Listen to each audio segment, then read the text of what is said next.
நண்பர்கள் நம்ம என்ன பார்க்க போனோம்னா 10th தமிழில் பெருமாள் திருமொழி தான். யார் எழுதிப்பாங்கன்னா குலசேகர ஆழ்வார். இதுலேருந்து அடிக்கடி ஏதாவது ஒரு கொஸ்டின் வந்துடும் இந்த பாடத்துலேருந்தே. பாருங்கள்,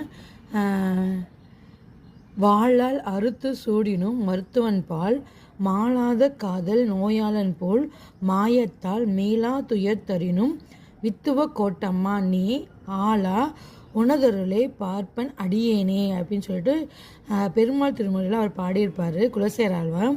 பாருங்கள், சொல்லும் பொருளும் சுடினும் அப்படின்னா சுட்டாலும் மாளாத தீராத மாயம்னா விளையாட்டு. ஓகேங்களா? பாருங்கள், வித்தோக்கோடு என்னும் ஊர் கேரளா மாநிலத்தில் பாலக்கோடு மாவட்டத்தில் உள்ளது.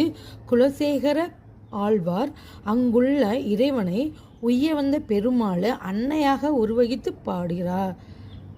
ஓகேங்களா? இங்கே பாருங்கள், உய்ய வந்த பெருமாள், இது வந்து ஆண், ஆனால் அன்னையாக, அப்போ அது பால் வலுவமைதி. அதில் கூட கேட்பாங்க. நூல்வெளி பாருங்கள், 4000 திவ்ய பிரபந்தத்தின் 1697 பாசத்தில் உள்ளது. அதே மாதிரி பெருமாள் திருமொழி 4000 திவ்ய பிரபந்தம் 8வது திருமொழியாக உள்ளன, 5ஆம் திருமொழியாக உள்ளது. இதில் எத்தனை பாடல்கள்? 105 பாடல்கள் உள்ளன. இதனை பாடியவர் குலசேகர ஆழ்வார். இவரின் காலம் 8ஆம் நூற்றாண்டு. பார்த்துக்க நண்பர்களே, இது ஒரு முக்கியமான பாயிண்ட். இந்த பாடத்துலேருந்து எந்த எக்ஸாம்லேயும் வந்து கொஸ்டின் வந்துடும். ஓகேங்களா? லைக் பண்ணி சப்ஸ்கிரைப் பண்ணுங்கள்.